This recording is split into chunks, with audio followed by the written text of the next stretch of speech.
Subscribe now and press the bell icon. Never miss an update. Hello दोस्तों, मैं हूं कमर सीमा और दोस्तों ये पिक्चर आप देख रहे हैं मेरे साथ तस्वीर में लगी होगी। मैं दोबारा दिखा जिसमें जो हमारे फॉरेन मिनिस्टर साहब हैं शाह महमूद कुरैशी साहब, जो कि सऊदी एम्बेसडर साहब के साथ पाकिस्तान में फॉरेन ऑफिस में बैठे हुए हैं।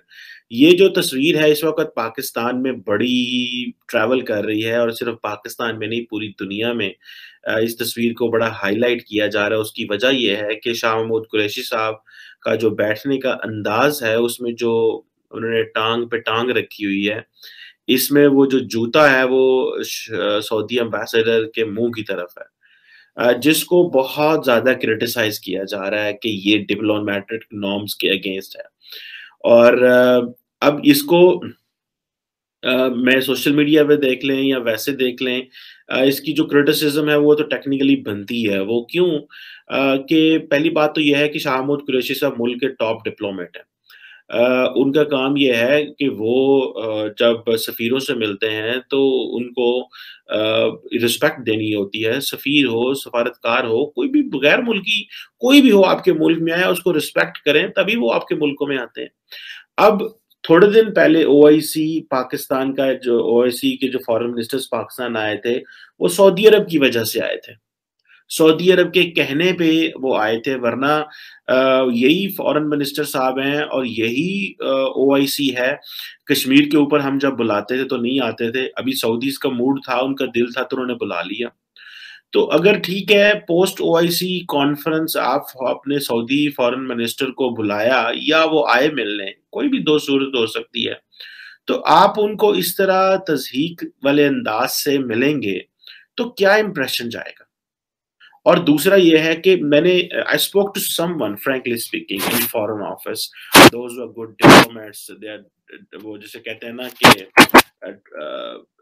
जो पूरी दुनिया में इस वक़्त कहीं न कहीं बैठे काम कर रहे हैं। तो मैंने 1-2 लोगों से बात की और मैंने पूछा कि ये क्या है बेसिकली? ये क्यों इस तरह कर रहे हैं? तो उन्होंने कहा कि दिस इज़ शेमफुल, पहली बात है, ये इल मैनर्ड है और शेमफुल है। और और वो कई दफ़ा उन्होंने कहा कि हमें इस तरह लग रहा है कि वो जैसे इस तरह की हरकतें करके शायद प्राइम मिनिस्टर इमरान खान के जो कैबिनेट मेंबर्स हैं, वो इमरान खान की इंसल्ट कर रहे हैं और इमरान खान के लिए माहौल पैदा कर रहे हैं कि वो इमरान खान पे क्रिटिसिज़्म किया जाए। This was one of the view. फिर मैंने किसी और से भी बात की, मैंने कहा ये क्या तरीका है? उन्होंने कहा जी सोमालिया और तंज़ानिया का और पापा न्यू गिनी और दुनिया के थर्ड क्लास जिसे जिन जिन मुल्कों की जिसे कहते हैं ना कुछ हालत नहीं है। वैसे तो हमारी हालत भी कुछ खराब इतनी अच्छी नहीं है, बड़ी खराब है। जो बहुत गरीब अगर सोमालिया का सफ़ीर भी फॉरेन मिनिस्टर साहब से मिल रहा हो, तो he must be shown respect. उन्हें डिग्निटी दिखाएँ आप। इस तरह तो कोई भी नहीं करता और ये जो बेसिक फॉरेन ऑफिस की ट्रेनिंग होती है, जब फॉरेन मिनिस्टर साहब को ट्रेन किया जाता है लोगों से मिलने के लिए, उन्होंने किस तरह डील करना है और ही इज़ अ ट्वाइस जो है वो he is a foreign minister. पहले भी इन्होंने ये फॉरेन मिनिस्टर रह चुके हैं। इनके पास तो बड़े मैनर इनको पता है इन चीज़ का। फिर उन्होंने कहा जी कि फिर मैंने दोस्तों और अपने सहाफ़ियों से दोस्तों से चेक किया कि ये फॉरेन मिनिस्टर इस तरह क्यों बैठे हैं? उन्होंने कहा लगता ये है कि ये डेलिबरेटली कर रहे हैं। ये डेलिबरेट एक्ट है। ये ऐसे नहीं है कि ये अनजाने में नहीं है। और दूसरा बात ये है, अगर ये तस्वीर एक नॉर्मली खींच भी ली उन्होंने, ठीक है जी, तो उन्होंने ये तस्वीर मीडिया को क्यों रिलीज़ की?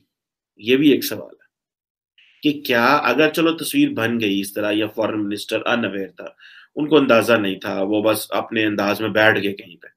पहली बात तो ये है कॉन्शियसली, सबकॉन्शियसली उनके फॉरेन सेक्रेटरी बैठे होंगे और फॉरेन ऑफिस का स्टाफ बैठा होगा जो उनको ज़ाहिर बात है गाइड करता है, बताता है कि इज़ एन सऊदी एम्बेसडर हैं, बड़ा इम्पोर्टेंट है, ये आपके लिए मिलियंस ऑफ डॉलर की ग्रांट्स अरेंज कराते हैं। अगले दिन बेचारे सऊदियों ने आपके लिए 4 साढ़े 4 अरब डॉलर का पैकेज तैयार करवाया जद्दा से। और ये अब सऊदी एम्बेसडर साहब जो शरीफ आदमी बेचारा पाकिस्तान के लिए एड शेड भी बड़ी तैयार करके रखते हैं। रिसेंटली याद हो गया उन्होंने चावल वगैरह भी भेजे थे और भी बड़े वो करते रहते हैं पाकिस्तानियों का इतना वो करते रहते हैं। तो आप ये क्यों कर रहे हैं? तो ये पता चलता है कि ये एक डेलिब्रेट मूव थी। दैट वाज़ नॉट ये ऑन ऑन पर्पस उन्होंने किया है। अगर ऑन पर्पस ना होता तो फॉरेन मिनिस्टर साहब जो हैं, वो इस तरह वो मीडिया को रिलीज़ ना कर दें। ये ऑन पर्पस है। और ये इसमें फॉरेन मिनिस्टर शाह महमूद कुरैशी एक समझदार, he is a sophisticated person, he is a politically he is very mature, उनको अपने पत्ते बड़े अच्छे खेलने आते हैं, वो हमेशा पावर में रहने की कोशिश करते हैं। लेकिन लग ये रहा है कि वो कोई अपनी पर्सनल ईगो सेटल कर रहे थे। आपको याद है कि जब पाकिस्तान बार-बार कहता था सऊदियों से कि आप फॉरेन मिनिस्टर्स का इजलास बुलाएँ कश्मीर के ऊपर, भारत ने इतनी कश्मीर में तब्दीलियाँ की हैं, तो हमें तो नहीं पता चल रहा था क्या हो रहा है, हम ज़रा क्रिटिसाइज़ कर रहे थे गवर्नमेंट को कि गवर्नमेंट कुछ भी नहीं कर रही, उनके पास क्या चॉइसेस हैं, डिप्लोमैटिक, पॉलिटिकल है, क्या कोई आप मिलिट्री एक्शन लेंगे, कुछ कर सकते हैं कि नहीं कर सकते? ज़ाहिर-सी बात है हुकूमत के पास कोई चॉइस ही नहीं थी। हुकूमत कहती थी हम मिलिट्री एक्शन तो ले ही नहीं सकते। ये वो हम क्यों इस तरह करें? हम कुछ अगर आप इंडिया के ऊपर हमला कर सकते हैं, हम तो नहीं कर सकते। हमने हालाँकि हम तो कश्मीरियों को ये कहते रहे। खैर वो एक डिफरेंट स्टोरी है। तो मीडिया पे आके एयरवे चैनल पे शाह महमूद कुरैशी साहब ने ये कह दिया कि जी अगर हमारी बात ना सुनी गई तो हम फिर और चैनल पे जाएँगे। शायद हम कतर या उन दिनों मलेशिया जाने की भी बातें हो रही थी, मलेशिया और ममालिक को या हम अल्टरनेट प्लेटफ़ॉर्म बना लेंगे ओआईसी के मुकाबले में। ये भी बात चली, जिसमें और ममालिक होंगे, ठीक है जी। लेकिन फिर क्या हुआ, फिर वो मामलात ख़राब हुए और फिर एक सुबकी आई वज़ीर-ए-आज़म की तरफ से। इमरान खान साहब को जो है वो बताया गया कि आप क्या कर रहे हैं? फिर मेरा ख़्याल है इन्होंने कोई सॉरी-सॉरी की वहाँ तब सऊदी से कि भाई हाँ, नहीं वो इसका मतलब ये नहीं था, वो हमारी चीज़ों को आउट ऑफ कॉन्टेक्स्ट लिया जाएगा।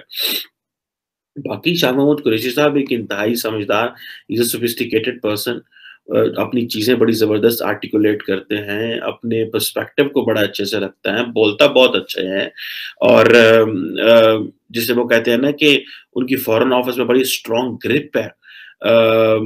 और जो चीफ सेक्रेटरी फॉरेन सेक्रेटरी और लोग कोई भी है, वो वहाँ पे उनकी जिन्हों कहते हैं ना चिड़ी पार नहीं मार सकती फॉरेन ऑफिस से शाह महमूद कुरैशी के बगैर, चिड़ी पार नहीं मार सकती।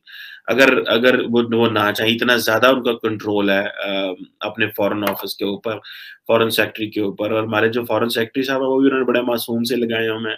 वो ज़्यादातर हमारे लोगों का प्रॉब्लम ये है कि हम इस तरह के लोग अपने साथ रखना चाहते हैं या इस तरह के लोगों को अपनी पोज़ीशन में रखते हैं, जो हम समझते हैं कि सानू अक्खां नहीं कड्ढन दें। तो मेरा ख़्याल है जो हमारे फॉरेन सेक्रेटरी साहब हैं, ये भी उन्हीं कैटेगरी में हैं कि शाह महमूद कुरैशी साहब को ये अक्खां नहीं काटते, ये खामोश रहते हैं, जो कहते हैं वो यस सर करते रहते हैं, तो इसलिए he is on his post for quite some time although he is getting I think retired very soon. So ये जो डिप्लोमैटिक नॉर्म्स की जो वायलेशन की है शाह महमूद कुरैशी साहब ने, इस पे मीडिया में बड़ा शोर मचा, सोशल मीडिया में, मेन स्ट्रीम मीडिया में नहीं, क्योंकि मेन स्ट्रीम मीडिया इतनी हिम्मत नहीं करता कि वो करे, क्योंकि मेन स्ट्रीम मीडिया ने हुकूमत को खुश करना होता है और उन बेचारों ने क्रिटिसिज्म भी करना और खुश भी करना होता है।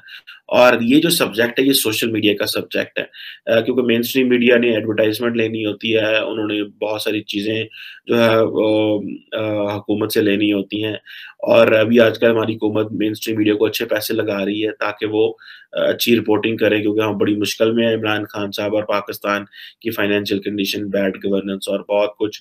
तो बजाय इसके कि सारे शाम इमरान खान को गालियाँ दे रहे हैं, तो ये मेन स्ट्रीम मीडिया को पैसे दे रहे हैं अच्छे भले, ताकि मीडिया उन पे क्रिटिसिज़्म ना करे। लेकिन ये जो चीज़ है, इसका क्या इम्पैक्ट हो सकता है और इसको सोशल मीडिया पे इतना ज़्यादा क्रिटिसिज़्म क्यों किया जा रहा है और शाह महमूद कुरैशी साहब इस तरह डेलिब्रेट क्यों कर रहे हैं?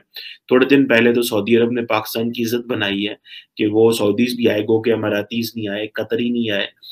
सिर्फ 22 फॉरेन मिनिस्टर्स आए आउट ऑफ 57, चलो बाकी नहीं आए, उनकी मर्ज़ी, लेकिन फिर भी it was a good move and thanks to Saudi Arabia for this. Saudis हमेशा पाकिस्तान के साथ खड़े होते हैं, गो के हम उनको बड़ा क्रिटिसाइज़ करते हैं बिकॉज़ हमारी अपनी कैपेसिटी और वो मामलात भी ख़राब है। हम उस तरह we do not have a capacity the way जो हमारी होनी चाहिए। सो ये जो टाँग पे टाँग रखना और इस तरह उनके मुँह की तरफ जूता कर देना, इसको हर एवरी वॉक ऑफ लाइफ में बड़ा जो है वो डिस्करेज किया गया है। और ये शाह महमूद कुरैशी साहब ने अपनी कुछ ज़ाती शायद स्कोर सेटल करने के लिए, जो कि शायद सऊदीज़ ने इनसे वादा किया होगा या कुछ हुआ होगा, या फिर ये है कि शाह महमूद कुरैशी साहब समझते होंगे कि मैं फॉरेन मिनिस्टर हूँ, ये एम्बेसडर है, इसकी क्या मजाल है, मैं तो इसके फॉरेन मिनिस्टर से मिलता हूँ, मैं तो इनके क्राउन प्रिंस से मिलता हूँ, मैं तो इनकी टॉप हायरार्की से मिलता हूँ, तो ये क्या है बेचारा फॉरेन एम्बेसडर, इसकी क्या वैल्यू है, और ये मुझे समझता नहीं है या उसकी इज़्ज़त नहीं देता होगा। तो हो सकता है शाह महमूद कुरैशी साहब ने इसलिए भी किया और ये मीडिया को तस्वीर भी जारी की हो। अब सारे जो डिप्लोमैटिक सर्कल्स हैं इस्लामाबाद में, उनके अंदर भी ये सारी तस्वीर जारी की गई है। तो ये अब ऑब्वियसली हर बंदे ने इसको डिस्कस किया है discreetly, without even making it a headline, लेकिन हर बंदे ने, हर मोबाइल में, हर व्हाट्सएप ग्रुप में ये ट्रांसफर हुई है, शेयर हुई है, और ये कहा गया है कि ये जो बेसिक पब्लिक डिप्लोमेसी है ये उसके अगेंस्ट है और इसको फॉरेन ऑफिस को ये रिमूव करनी चाहिए थी। लेकिन समहाउ जब एक दफा पिक्चर रिलीज हो जाए तो फिर कुछ भी नहीं होता।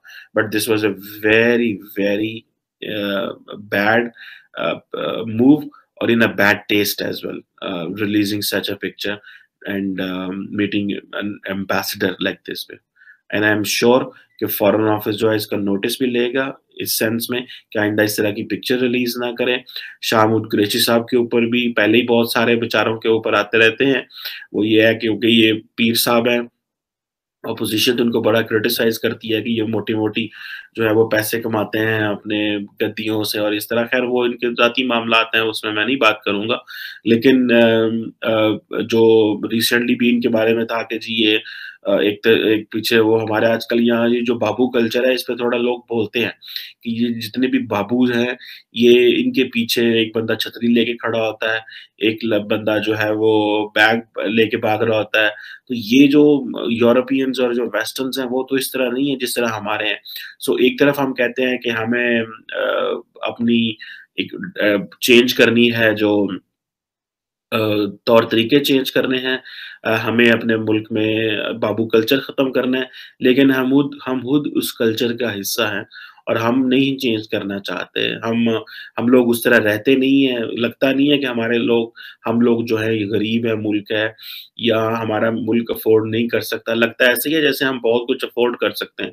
सो यही वजह है कि एलीट और जो लोअर क्लास है उसमें गैप है, क्योंकि ये जो सोच के बाबू हैं, दिमाग के बाबू हैं और जिस तरह की ये बैठने का स्टाइल है, ये वो नवाबी स्टाइल है, वो समझते हैं कि शायद इनको इसी तरह बैठना चाहिए। आप देखें ना कि उनका स्टाइल आर्म चेयर जो है वो पूरी बाजू इस तरह फैला के बैठना, और वो एक अमूमन आप लोगों से मिले उन्होंने चेयर्स रखी होती हैं, बड़ी डिसेंट चेयर्स होती हैं, रादर देन सोफे पड़े होते हैं। ये भी एक तरीक़ाकार है कि आप किस तरह का सोफ़ा और किस तरह का सीटिंग अरेंजमेंट है। I think the foreign office needs to make it very clear to the foreign minister as well, इनको मैनर्स बहुत सिखाने चाहिए अगर वो मैनर्स इनके में नहीं है इस तरह के, और अगर हैं मैनर्स तो उनको चाहिए कि इनको प्रॉपर्ली प्रैक्टिस करें और इस तरह की जो चीज़ है ये रिपीट नहीं होनी चाहिए, because this does not bring a good name to the government and to the state as well. Thank you very much.